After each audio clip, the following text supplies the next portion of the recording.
of the shining moon, heaven, earth, and sea, I call upon you in this hour, bring magic unto me.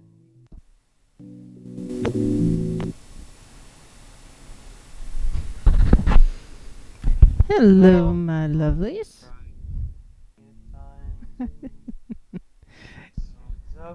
Not sure what's up there, guys.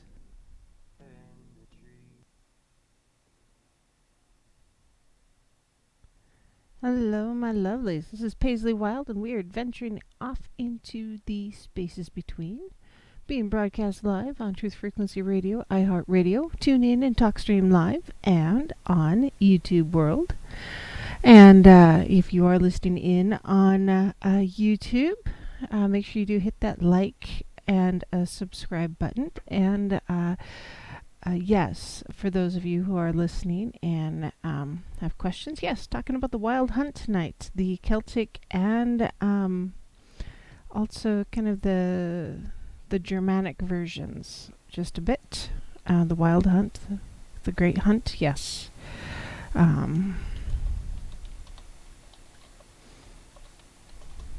And unfortunately tonight I do not have call-in availability. I'm not sure what's up that I'm not able to have the phones live. So I'll be troubleshooting that tomorrow. So sorry, guys. So chat only tonight. So if you got a question or want me to expound upon something, by all means, poke at me and I will come back and revisit it. So no matter how you're here listening to me, whether it's off in TFR world or on YouTube land, by all means, stop in and say hello. And I want to just thank you for joining me here on my personal spiritual journey.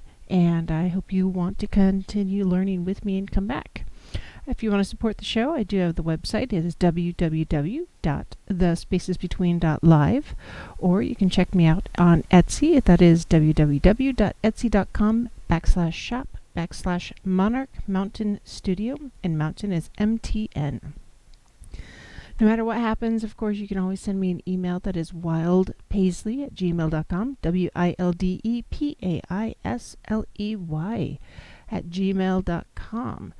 And holy cow, lots of people in the chat world today. Looks like I've got Wookie, TFR Wookie, Shizu, Andrea, hi Ra, good show tonight, Free Energy, Bam, hi Brent, Matthias, Gleeful, Eager, Grateful, hi Ken, and Don Longbeard are all in TFR. Holy cow, y'all. And hi Weird Desk and Purple Hobbit, also known as Rick. Deb Varner and Renee. Hello, hello. Is anybody else? Am I missing anyone? If I am missing you, by all means, I'm sorry. Hey, Word Desk. So just say hello, and I'll mention you. So hello. Um, Happy Friday night. Holy cow! Can you believe October is almost over? Just cannot believe how this year is screaming by. Hey, Cameron. So tonight, yes, I wanted to talk about the wild hunt or the great hunt, depending on how you want to look or whom you're speaking with. Um, it's there's the Irish or the Celtic legend. There's also the Germanic legends regarding the wild hunt, and you know, in researching, there's depending on who you're speaking with and which expert, if you will, that you're talking to. Uh, they all have slightly different opinions as to when the great hunt occurs. Some say it happens often, others say it is only closer to Yule, some say it's about this time of year as we are, the thinning of the veil. It could also happen again at Beltane, I suppose, with the thinning of the veil then too. Um, so yeah, just kind of a combination. Personally, I think the great hunt or the wild hunt is more likely to happen when the veil is thinnest rather than at Yule, just because that's the time when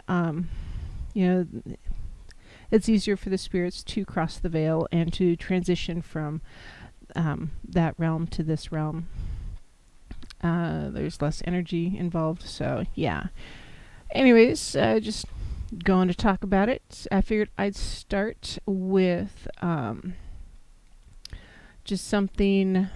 I don't know. There's just some stuff that I found that was interesting that I wanted to read. So, this is a quote from Mountain Thunder, which issue 7 in winter of 1992. So it's by Feldolf Hagen Gunderson, and it is a great noise of barking and shouting is heard. Then a black rider on a black, white, or gray horse storming through the air with his hounds, followed by a host of strange spirits, is seen. The rider is sometimes headless. Sometimes, particularly in Upper Germany, the spirits show signs of battle wounds or death by other forms of mischance. Fire spurts from the hooves and eyes of the beasts in the procession. The horses and hounds may be two-legged or three. Often the newly dead can be recognized in the train. The furious host is always a peril to the human being who comes into its way, though sometimes it leaves rewards as well. So, yes. I think that's just a kind of I don't know, I like it. The energy of the words just sounds really strong. And then there was also in the Anglo-Saxon Chronicles in 1127, there's the wild hunt is mentioned. It was seen and heard by many men, many hunters riding. The hunters were black and great and loathy, their hounds all black and wide-eyed and loathy, and they rode on black horses and black he-goats. This was seen in the very deer park in the town of Peterborough, in all the woods from the same town to Stamford, and the monks heard the horn blowing that they blew that night. Truthful men who kept watch at night said that it seemed to them that there might be about 20 or 30 hornblowers. This was seen and heard all through Lenten until tide until Easter. So it's two different, just reports about the wild hunt, from back in the day, way back in the day.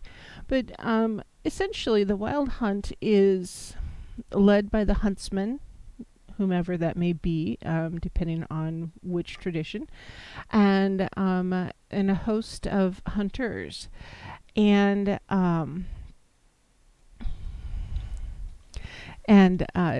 they travel across the countryside. The hounds are baying, the horns are blowing, and often they are searching or hunting for for some they're searching for the evildoers or those who have broken their word or their vow in the past year. Other stories mention that they are seeking those that have recently passed to guide them to the afterworld. Um, some say that they're just hunting. Um, so, according to the Germanic version,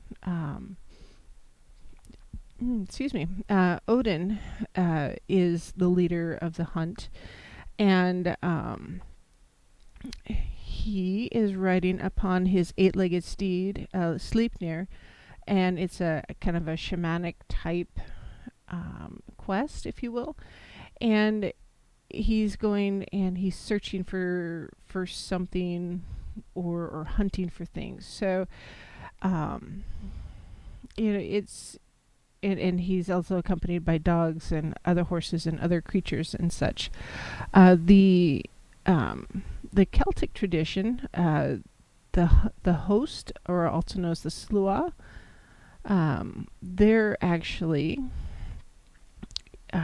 you know, I guess they're more fey, and they're, kind of like the fae gone amok, if you will. And they're to be the ill-begotten, or from the unseelie court. And they were generally unforgiven, unrepentant, the dead sinners, if you're with the Christianity influence. And humanity is actually the prey with the Sluagh. They are just kind of, they're often represented by birds, large flocks of ravens or other birds, or maybe just big birds, if you will. And they are flying from the west to steal a dying soul before it was given the last rites. So historically, and according to myth and legend, the windows on the west side of the house were often kept closed as someone is passing, to keep their spirit from being taken by the Sluagh or the wild hunt. And yeah, it's just lots of interesting stuff. I didn't write enough, so I'm kind of looking at articles and such. But I find the wild hunt really, really fascinating. So let's see. You can draw the attention of the wild hunt by being out and about when the wild hunt is being called, when the dogs are baying and the horns are blowing. And it's just the underfolk, or the unforgiven dead. They're often kind of a pitiful version of what used to be a human form. Sometimes they may have wings, they may have bony claws, they may be missing arms or hands or feet. It's kind of scary, nightmare type stuff. And yes, they would be often they're gathering the spirits of the evildoers, which is what I think, rather than what some of the folklore states or explains, because a lot of the folklore that we see or that we read about nowadays or hear about nowadays is very influenced by Christianity. So they took what was the original mythology and the original legend and put the Christianity spin. So of course, anything that had to do with the old gods was demonized and made worse than it absolutely was. Of course, because why not? And well, they're trying to make the old religions, the old gods, the bad guys. And so that's why I think the host was described as being the scary beings, the demonic in nature, the sparks flying from the hooves and fire shooting from the eyes and such. And some of it, the Grimm brothers, actually, Jacob Grimm had a lot of influence with some of this story, because he just did a lot of research and wrote about it. So, So basically, the basic elements.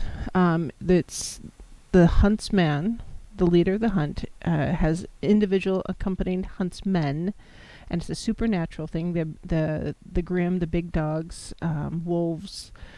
Um, let's see, la la la, and often the the deities were considered, the poetic Edda would be a good text. I'll try to look that up on lunch, because I would love to read it to y'all if I can just not trip over my words, because I do that. But as far as the leader of the hunt, yes, Odin was mentioned as being the leader. Sometimes it was various goddesses also. Where's my list? I have a list. It may have been Herni, also, Yolnir Yalhoera, which who translated to Master of the Yule, because they celebrated at Yule, or thought it was at Yule time. There, after your post-Christianity, Charlemagne or King Arthur, Frederick Barbarossa, who's the Holy Roman Emperor in the 12th century. So they were, just kind of, they took a myth from ancient faith, and they tried to put the Christianity spin to it. So people who were, important at the time were often considered, leading the hunt to rid the world of evil, which to me is kind of crazy, but they believed more stuff back then, I think. And yeah, the old gods have always been the bad guys. The Vikings did have some interesting rituals, but even the Christians have some interesting rituals, guys.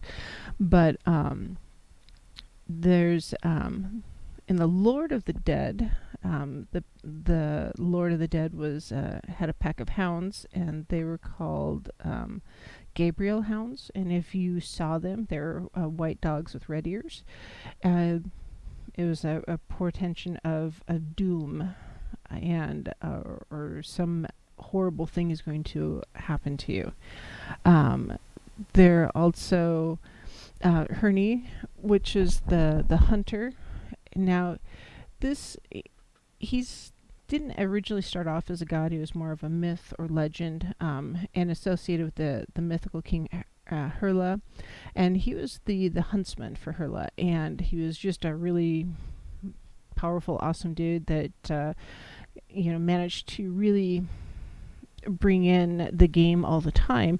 And so other people in the court were very jealous of him, and they said that he was poaching the king's deer, and so the king then came and had him executed for treason. And depending on which story you're listening to, in one, he was beheaded, and he was buried out in the woods, and that's where the story of the headless horseman then comes along, because he doesn't have a head and he's searching for it. And other stories, he was so embarrassed and just mortified that the king didn't believe him, and he was tried for treason, that he went out into the forest and hung himself. And hold please. Renee, I'm not sure what's going on if you can't log in.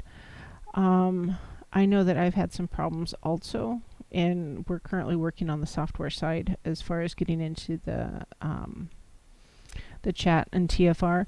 What I would recommend doing is refreshing your browser, or maybe logging in with a different browser and going back in. That's the only thing I can think of. I don't know.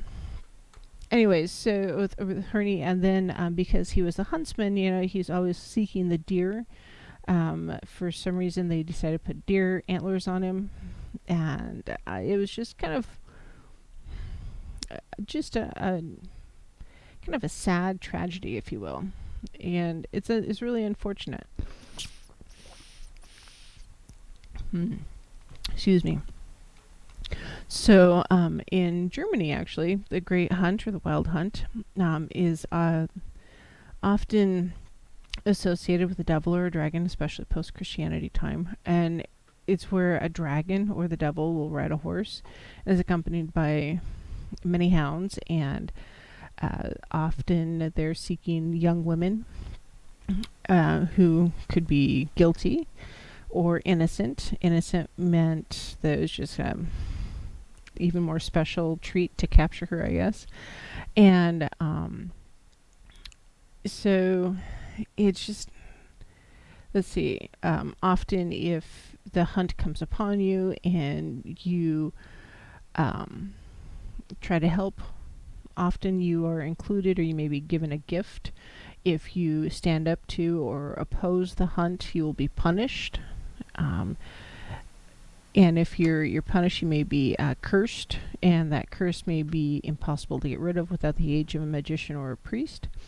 And they say that standing in the middle of the road is often a way to avoid the hunt, because the hunt is generally above the road, and being actually in the road was you were hidden. I've also, in reading, saw that a lot of people, there's a lot of superstition about building homes on old roads or where old roads went through. So I know that where I am from originally in the Midwest, there's a lot of roads or farm roads that are no longer being used because they just don't need them for tractors anymore, because the fields are getting big enough. They don't need all that little access anymore. And anyway, so maybe the road's overgrown, and so someone builds a house in the middle of where the road used to be. Well, the myth or the superstition is, if you build a house where the road used to be, when the wild hunt comes, it'll go right through your house and it'll set it on fire, or it'll tear it down, or some calamity will happen to the people inside the house or the people who live there. So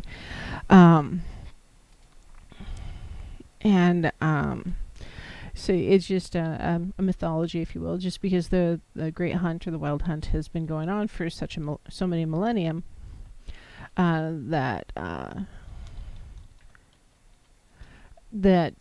they don't recognize the new roads, and so they only follow the old roads.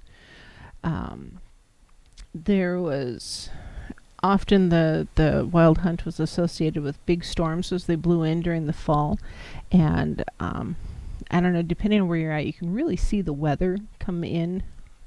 I know it happened today where I live here in North Idaho, because we had a big storm blow in, and really big, a lot of rain. Horizontal rain is great. I'm really glad it was rain and not snow, because oh my gosh, it would have been a mess, just a mess. And you could really see the storm roll in, and the myth was that when the storm rolled in, it was actually the precursor of the hunt or the horde. And and as they rolled in, the wind gusted up and blew the leaves down, and the leaves, when they came off of the trees, they were often considered representative of the wood nymphs or the dryads, and the hunters were actually hunting the wood nymphs then, instead of the the wildlife, because they wanted to get lucky, I guess. And so and the sound of the wind going through the trees, and and so that was the roar of the steeds, and the bellowing of the huntsman, and as the wind is whistling through the trees, that was actually the baying of the hounds. So it's just, part of it, the mythology and the folklore is just the average everyday people trying to make sense of something that they didn't understand, trying to give meaning or understanding to those that, or to something that was just beyond their imagining or beyond their understanding. And so that's why I think there are so many deities and spirits applied to so many different regular everyday things, from once upon a time. And anyways, so the the weather itself was the wild hunt, or representative of the wild hunt. So now, is that the way it really is? I don't know. I don't know. With the So that was kind of the Norse, the tradition, the Nordic, the Germanic type or interpretation. But with the Irish folklore, then with the wild hunt, is the Sluagh, or the unseelie court, was supposedly composed of spirits, both the ungodly dead and evil fae folk, who were cast from the seelie, or the noble folk, for misdemeanors, or screwing up. And there's, let's see, often it was said that the unseelie court would kidnap less desirable humans to swell their numbers, and many disappearances of minor criminals and vagrants may have been attributed to the hunt. And it may have, rather than people just getting rid of them, but regardless, it was a social benefit to the communities. And it was said that the Sluagh flew in from the west to capture a dying soul before it was forgiven of their sins in the last rites. So that's your Christianity coming back. And so for this reason, like I mentioned earlier, doors and windows on the west side of the house were then kept closed if there was a sick person, so that the huntsman wouldn't come in or go through and capture the soul or the spirit of the person who's ill. And so the Christianized versions, of course, that were written by the monks, the demonic hosts, of course, were often the pagan gods and goddesses. So maybe Woden or Wotan, Odin. Just reading real quick here. And then Santa at one point is actually, Santa himself is considered, the Holly King, and kind of a combination of the Holly King, Odin, and Saint Nicholas. Odin has been. Oh, jeez. Break time. We'll be right back. A fast half hour.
of the shining moon, heaven, earth, and sea. I call upon you in this hour, bring magic unto me.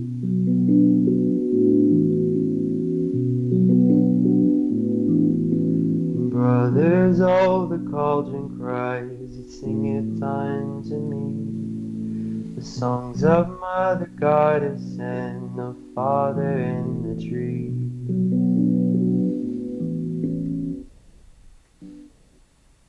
Hello, my lovelies. This is Paisley Wild, and we are adventuring off into the spaces between. That's what I get for reading and talking at the same time. I'm not that talented. I try. I play a talented person on TV sometimes, but yeah. So, tonight we're talking about the Wild Hunt.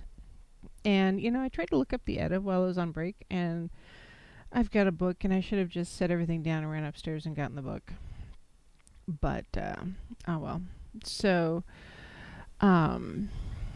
just one thing I found that was kind of interesting. So, the Wild Hunt is, so this is timelessmyths.com. And of course, nobody can spell anything. So the Wild Hunt was also known as the Furies Host or the Raging Host, and it usually takes part during the winter, where a spectral host of horsemen riding through the stormy sky with their ghost-like hounds. The chilling sound of the hunting horn can be heard reverberating through the woods and meadows. In the Norse myths, then, the original leader was Odin, also known as Woden, riding Sleipnir. And his hunters were the Valkyries and the dead warriors who resided in Valhalla. And so, generally speaking, the hunt is begins on Winter's Night, or October 31st, and doesn't end until May Eve, or April 30th of the following year. So now these 2 nights are special because the lights go out in the 9 worlds, and the spirits and goblins are free to roam the Earth's surface. However, at the height of the wild ride falls on the night of the Midwinter Festival, also known as Yule, and which is generally the shortest day of the year. So, in different other legends, different names are given for the leader of the hunt, depending on when and where. Often, like King Arthur, Charlemagne, Erla, and Frederick Barbarossa. So there's a Welsh legend whose lead hunter was Gwynebnuth. I think that's how you say that. Who was a fairy ruler, or a fae ruler. He owned a pack of hounds that has no vowels in it. The Welsh Arthur is also said to be the leader, and they often hunted the wild boar. And then in English folklore, the wild huntsman was Herne, who was in Shakespeare's play The Merry Wives of Windsor. Herne was a historical figure living at the time of Richard II of England. So, he saved the king's life from deadly antlers and killed the white stag, but he himself was dying. A wizard saved his life by placing the stag's antlers on Herne's head and then chanting a spell. Herne discovered that he would lose his skills in hunting and tracking as payment for his survival, though. And he loved hunting more than anything else in his life, was distraught, fell into depression, and died. His body was discovered in the forest near the castle of Windsor. Since then, he has appeared with other ghostly companions doing what he loves most, which is hunting. So, yes, hunting. Yay! I'll have to read that out. Thank you, Weird Dusk. So I just got, he says, the oldest unchristianized version of the Poetic Edda is Maria Philhaug. And so, yep, into the Google she goes. Weird is a female. Weird is a girl. Not a he. Well, thank you.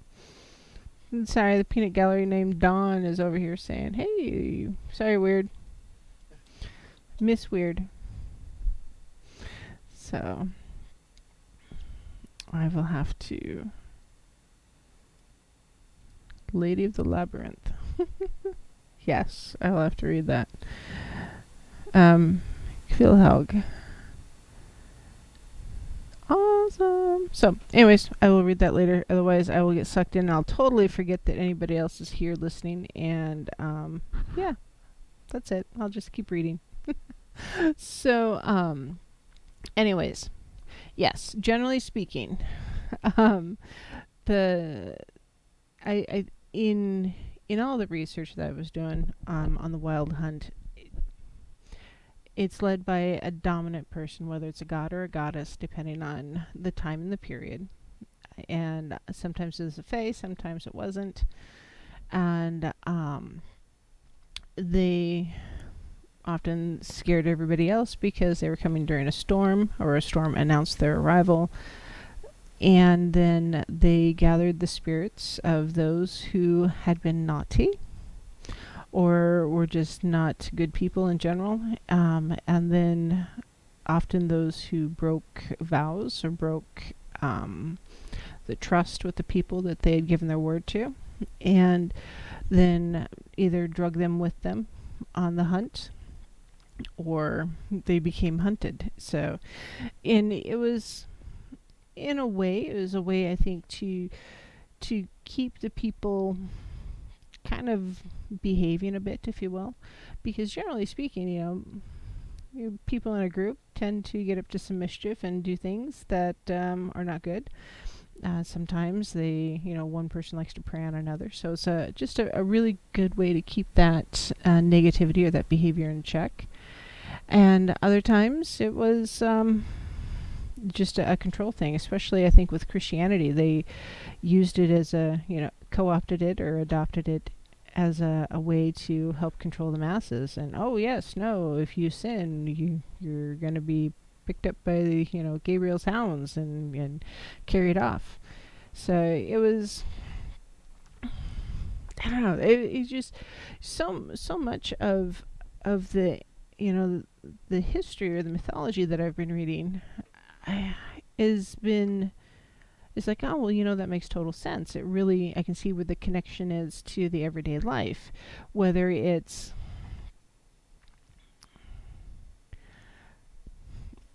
trying to understand the storms or the weather or fire or nature or just the things that are unknown, the things that go bump in the night, whether it's Bigfoot or a wild dog, that kind of thing. They're trying to make some sense out of that which they didn't understand. And then as society changed from the the pagan beliefs into more the Abrahamic faiths, it seemed like Christianity really took those legends and that folklore and turned it into a tool of control and a way to control the people and keep them kind of under the heel and afraid, if you will, to be anything other than what they were told they could be by Christianity. And then nowadays it feels like we're kind of going back to what we believed before Christianity, if you will. It really feels like we're going back and accepting on the face value or on the surface the things that we believed millennia ago. And it's been interesting, not just in reading the different works or the different research that people have been doing or interpretations of the literature that I've read, but also the social media groups that I observe and participate in, whether it's Reddit or Twitter or Facebook or Amino or wherever. Just as many colors as there are out in the world today, there's that many interpretations of what paganism is or what the old religions were. And I think that's part of the reason why we've really started to divide up paganism itself into not just paganism, but there's also neo-paganism, which is the more contemporary or new way of believing or new uh, interpretations of the old religions. And then also, there's Wicca is kind of a new thing. Gardner started just a new adventure with Wicca, which is a neo-pagan type of belief pattern or belief set. And it's just, I don't know. I've tried to read a few Wiccan books, and I'm not saying Wicca is bad, because it's not. I just don't have the same connection to Wicca as I do the old gods and the old goddesses as I've researched. I just don't see the same interpretation, if you will, or the same connection. There's a lot of posturing and Harry Potter, for lack of a better label. I don't know. There seems to be a lot of Hollywood or fictionalized interpretations of magic and paganism. And so for me, it's interesting to read, but I'm just not as connected to it. There's a lot of people that really feel that there's a god and there's a goddess, and that's kind of where Wicca is today.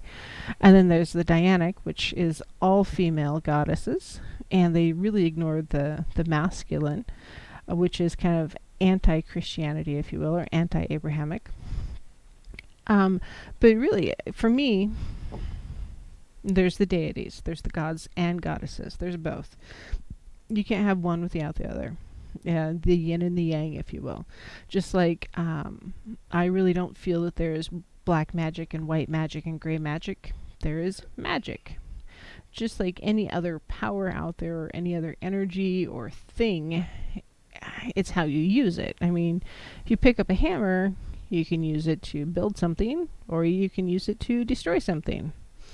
And if you've ever seen a toddler with a glass window and a hammer, you'll understand destroy. Oh my gosh, it's like panic.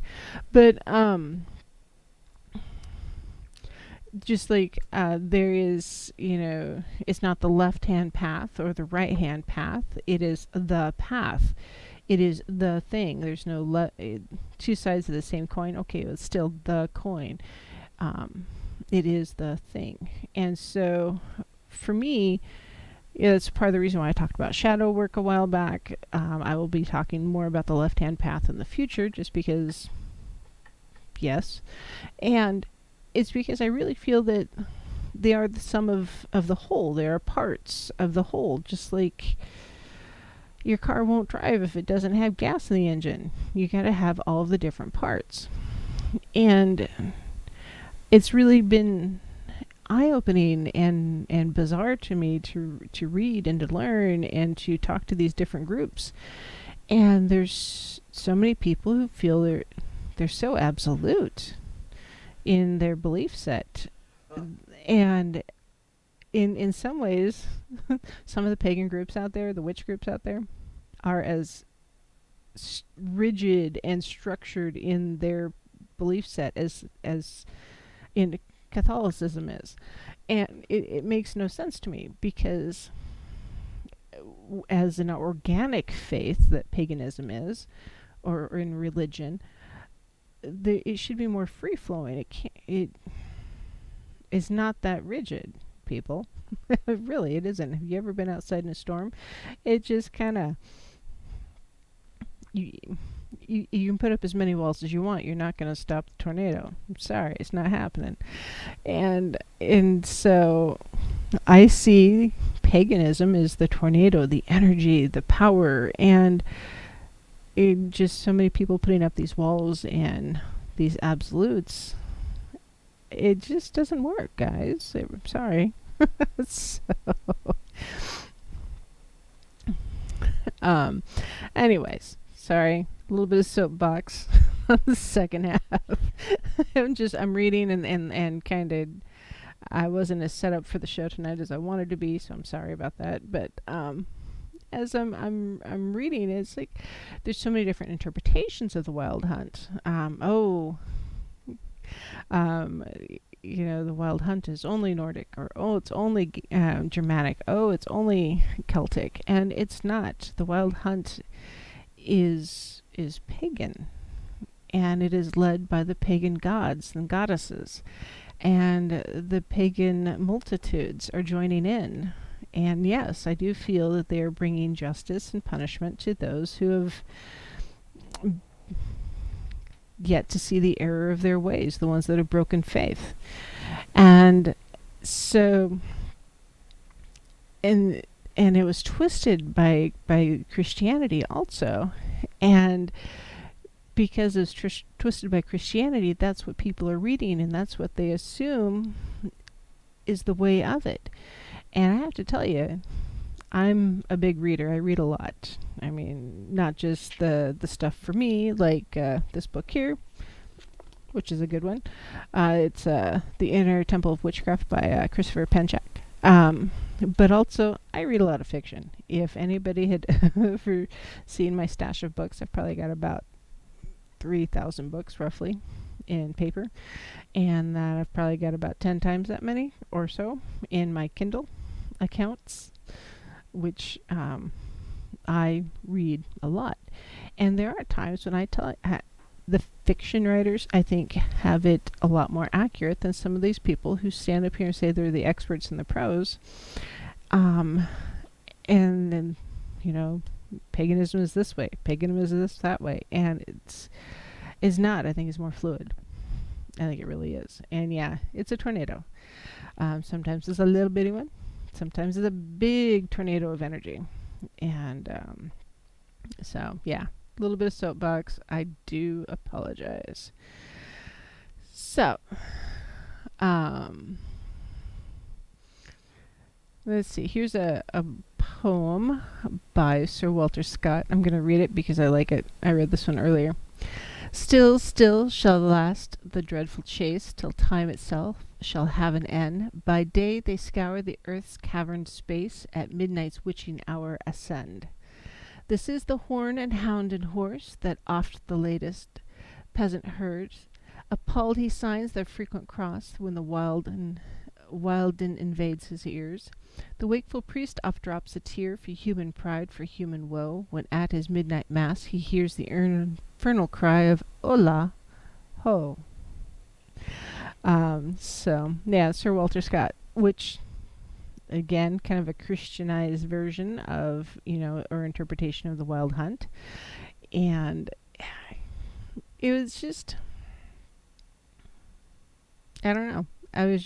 I think it's interesting. But the Wild Hunt, the Great Hunt, is inspired, like the Headless Horseman, Sleepy Hollow, the Pied Piper. They're saying that the Pied Piper was actually a twist on Odin, and which I thought was interesting in reading. And then there was a prelate, a Germanic prelate or bishop. His last name was Hato, and he was very miserly. He was happy to collect taxes and didn't want to help anybody. So the poor during a period of famine were saying, hey, feed us, help us. And instead of helping them, he called them into a barn, saying, oh, I'm going to help you, and then nailed the door shut and burned it down, because that was better for him rather than instead of doing what he should have done and taking care, shepherding his flocks, which I think that happened often, unfortunately. So there's just a lot of myth, I think.